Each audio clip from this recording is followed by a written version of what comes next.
Buenos días, yo soy la doctora Alicia Brezán y en el día de hoy vamos a hablar de ictericia neonatal.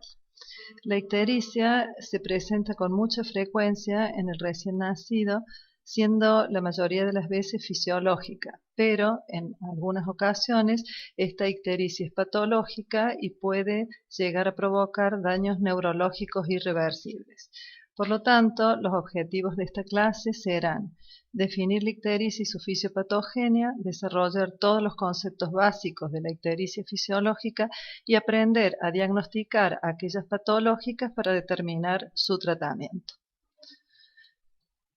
¿Qué es la ictericia? Se llama ictericia a la coloración amarillenta de los tejidos y los fluidos del cuerpo. Esta coloración es mucho más visible en la piel y en las escleróticas y el color está producido por un pigmento que es la bilirrubina en una presencia anormal en la sangre. La bilirrubina se libera en la sangre en el 80% de los casos cuando se destruyen glóbulos rojos. La bilirrubina es un pigmento de color intenso, amarillo, anaranjado, que va a resultar de la degradación de la hemoglobina de los glóbulos rojos. Esta degradación se produce en el vaso, se conjuga en el hígado y estos pigmentos se van almacenando en la vesícula biliar para formar la bilis y luego es excretada hacia el duodeno y eliminada por las heces. Vamos a hacer un breve repaso del metabolismo de este pigmento que, como dijimos, se forma a través de una degradación del glóbulo rojo. Veremos la degradación del hemo, cómo se transporta, cómo es captada por el hepatocito para luego conjugarse y ser eliminada por la materia fecal. El glóbulo rojo degradado se divide en el grupo hemo y en las globinas. Las globinas son aminoácidos que pasarán a formar parte del pool de aminoácidos y formarán otras proteínas, en tanto que el grupo hemo, a través de la hemooxigenasa, va a producir monóxido de carbono, hierro, el hierro es en forma de sulfato ferroso, que va a ser reutilizado por la médula ósea para formar nuevos glóbulos rojos, y un pigmento que es la biliverdina, que por acción de la biliverdina reductasa formará la bilirrubina indirecta.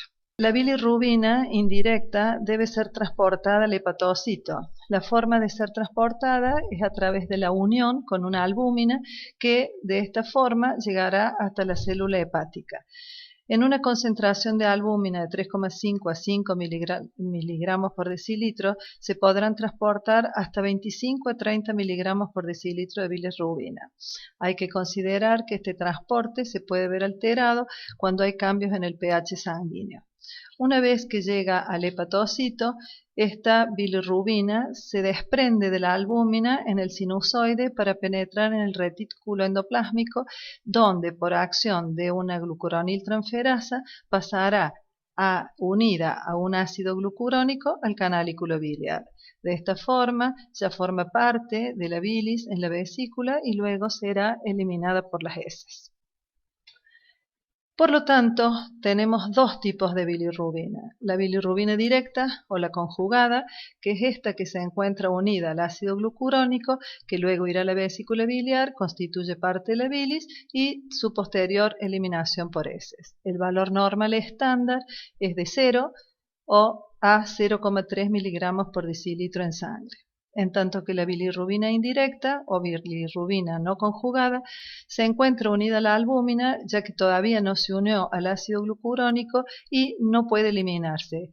Esta bilirrubina indirecta no conjugada puede atravesar la barrera hematoencefálica y es la responsable de daños neurológicos en el caso que no se ha detectado los niveles elevados de la misma. El valor normal en sangre es de 0,1 a 0,5 miligramos por decilitro. Por supuesto, la bilirrubina total será la suma de la bilirrubina directa e indirecta, que como resultado normal aproximado es de 0,3 a 1 miligramos por decilitro. La ictericia en el neonato es muy habitual. ¿Por qué? Porque ellos tienen mayor cantidad de glóbulos rojos, tienen una mayor masa eritrocitaria y a su vez la vida media de estos glóbulos rojos es menor. Así sabemos que en los prematuros es de 70 días y en un recién nacido de término hasta 90 días. Por ende, estos glóbulos rojos excedentes y que son de más corta vida se destruyen y van a liberar mayor cantidad de bilirrubina en sangre. A su vez, el recién nacido tiene menor cantidad de albúmina en sangre y la actividad de la glucuroniltransferasa se empieza a activar a medida de que es necesario. La circulación enterohepática es mayor y todo esto contribuye a la presencia de ictericia en el recién nacido. Generalmente no es perjudicial. Vamos a considerar todos los criterios que tenemos en cuenta en un recién nacido que aparece ictericia para considerar si es fisiológico o patológico. ¿Cómo observamos clínicamente que un recién nacido esté ictérico? Recién veremos el color amarillento de la piel y las mucosas cuando la bilirrubina sobrepasa en sangre la cifra de 5 miligramos por decilitro. ¿Cómo se detecta? Lo vamos a detectar con una presión en la piel del niño, especialmente lo hacemos en el cartílago de la nariz, y con la presión del dedo y en blanqueo de la piel se pone de manifiesto el color subyacente de la piel y el subcutáneo de color amarillento. La ictericia se va a observar en primer lugar en la cara. Luego irá progresando en forma caudal hacia el tronco y las extremidades. Esto es un hecho importante de destacar, ya que esta progresión cefalocaudal nos es útil para valorar el grado de ictericia. La ictericia fisiológica es una situación tan frecuente como que ocurre en el 60% de los recién nacidos en los neonatos a término.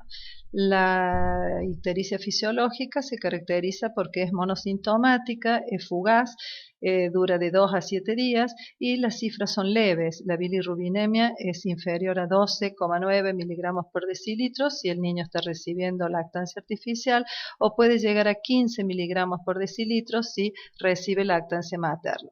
Esta bilirrubina es de predominio indirecto. El tinte ictérico no solamente está presente en la piel y en las conjuntivas, sino que también lo podemos apreciar en el líquido cefalorraquídeo, en las lágrimas y en la saliva.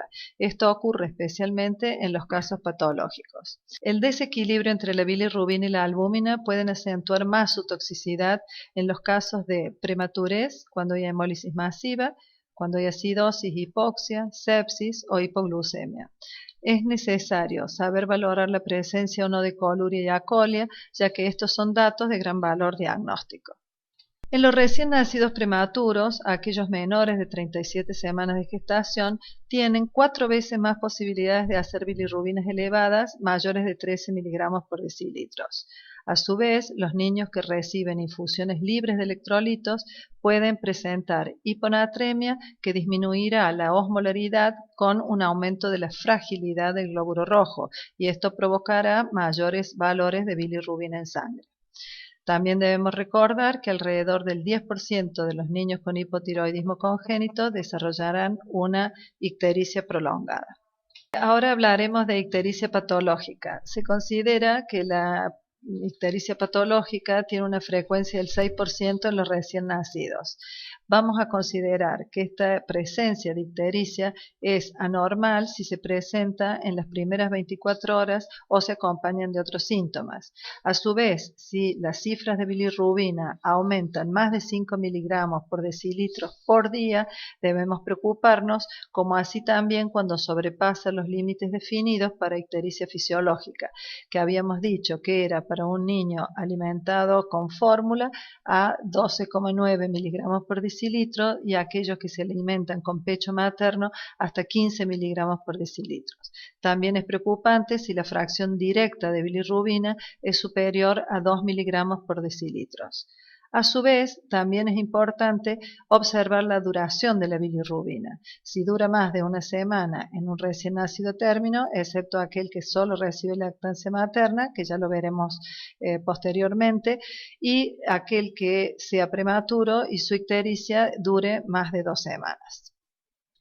Si la ictericia anormal está asociada a una hepatomegalia, podemos sugerir que el niño tiene o una infección prenatal o una enfermedad hemolítica por incompatibilidad RH o una afectación hepática primitiva como hepatitis o atresia de las vías biliares.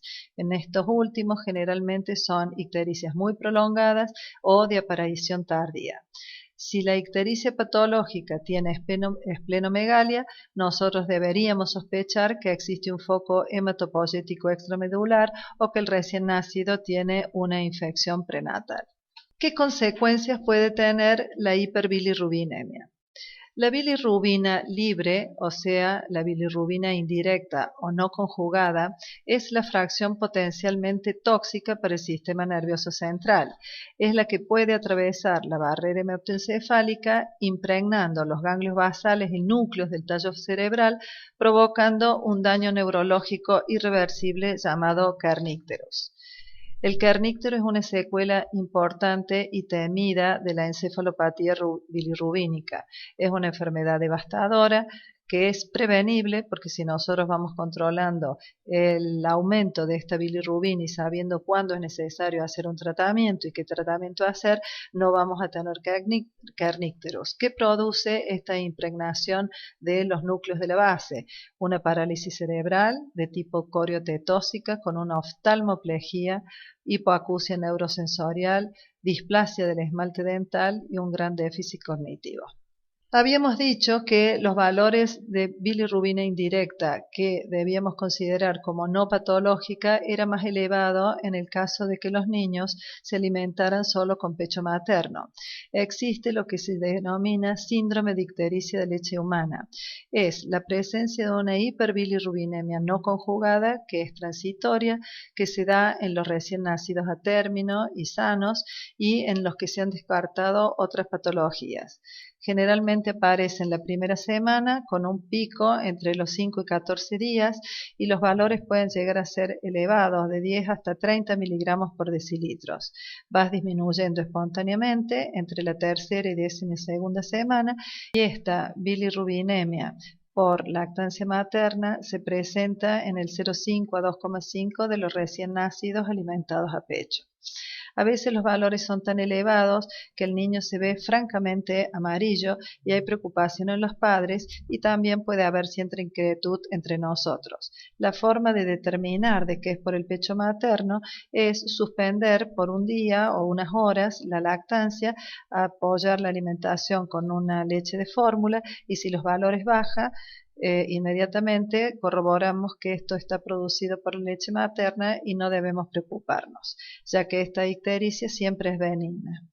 Es ocasionada porque la leche materna tiene un componente que inhibe la glucuroniltransferasa. Ahora vamos a hablar de la enfermedad hemolítica del recién nacido. Esta es una enfermedad autoinmune que ocurre en el recién nacido debido a que la vida de la hematía está cortada como resultado de la acción de anticuerpos maternos que pasaron a través de la placenta y que son específicos contra antígenos de origen paterno que están presentes en los glóbulos rojos del recién nacido. La isoinmunización RH está presente en una madre RH negativa cuyo feto es RH positivo y en el cual hay un paso de los glóbulos rojos fetales a la circulación materna. Hay una sensibilización materna al antígeno D de los glóbulos rojos fetales y una producción y paso de los anticuerpos anti-D a la circulación fetal. La unión de los anticuerpos maternos a glóbulos rojos fetales positivos provoca la destrucción de los glóbulos rojos fetales recubiertos por el anticuerpo. Esta enfermedad hemolítica del recién nacido por RH puede tener formas leves, moderadas o severas. En las formas leves, que es la más frecuente, se caracteriza porque los niveles de hemoglobina de cordón son de 14 gramos por decilitro, en tanto que la bilirrubina indirecta es de 4 miligramos por decilitro. En estos casos, el único tratamiento es la fototerapia. En las formas moderadas, la hemoglobina de cordón es menor a 14 y la bilirrubina indirecta superior a 4 miligramos. En este caso, el tratamiento es una exsanguíneo transfusión precoz con fototerapia asociada. En las formas severas, lamentablemente, se produce la muerte del bebé naciendo unidos fetales a consecuencias de la severa hipoluminemia por la disfunción hepática y la anemia. Ahora hablaremos de la incompatibilidad grupal, que es la incompatibilidad ABO. Los grupos sanguíneos A o B tienen isoanticuerpos naturales anti-A o anti-B, que son IgM. en tanto que el grupo sanguíneo O0 tiene haloanticuerpos anti-A o anti-B que son IgG. La incompatibilidad ocurre entre las madres grupo sanguíneo 0 con fetos de grupo sanguíneo A o B. En estos casos no existe sensibilización previa, es la más frecuente de todas las incompatibilidades grupales y la prueba de Coombs en estos casos es positiva solo en el 3%. ¿Cómo se trata la hiperbilirrubinemia? El tratamiento más habitual, el más utilizado y que es eficaz es la fototerapia. ¿Por qué se hace fototerapia? Porque la energía fotónica de la luz transforma la estructura de la bilirrubina, su estructura espacial, y la transforma en un compuesto que es soluble en el agua y de esta forma puede ser excretada o por la bilis o por la orina sin necesidad de estar conjugada. Aquí hemos puesto un cuadro que es orientador para saber cuándo indicamos fototerapia. En la curva superior de color azul son los valores en los cuales es inminente colocar el niño bajo luminoterapia. En la curva rosada son valores en el cual debemos estar atentos con controles seguidos para determinar si el niño la necesita o no. En este cuadro damos las indicaciones terapéuticas de las hiperbilirrubinemias. De acuerdo a la edad del niño, que está dado en horas, va a determinar que niveles de bilirrubina de 15 miligramos en un niño de 25 a 48 horas tenga necesidad de fototerapia. Cuando sus valores entre las 25 y 48 horas son mayor a 20 miligramos, se hará una exsanguiniotransfusión, en tanto que si los valores son mayores de 25, necesitará exsanguíneo y fototerapia. Así vemos lo mismo en los niños que tienen entre 49 y 72 horas o más de 72 horas con los valores correspondientes y la indicación del tratamiento. La exsanguiniotransfusión se va a reservar para un tratamiento de hiperbilirrubinemias muy severas y cuando la fototerapia no ha dado resultado. Se acepta como valor máximo los 25 miligramos por decilitros en recién nacidos sanos. También existe la posibilidad de una terapia farmacológica que en realidad no es habitualmente usada, pero hay que considerarla. La mesoporfirina, que actúa evitando el catabolismo del hemo, inhibiendo la hemooxigenasa, o el uso del fenobarbital, que tendría un efecto en la estimulación de la conjugación y de esta forma la excreción de la bilirrubina, o el uso de sustancias no absorbibles como agar, carbón y colestiramina. Como conclusión, debemos saber que lo más importante recordar es que si bien la ictericia neonatal es de ocurrencia habitual en el recién nacido, debe ser prolijamente observada para diagnosticar aquellas que no son fisiológicas y de esta forma evitar daños irreversibles que sí pueden ser prevenidos. Muchas gracias.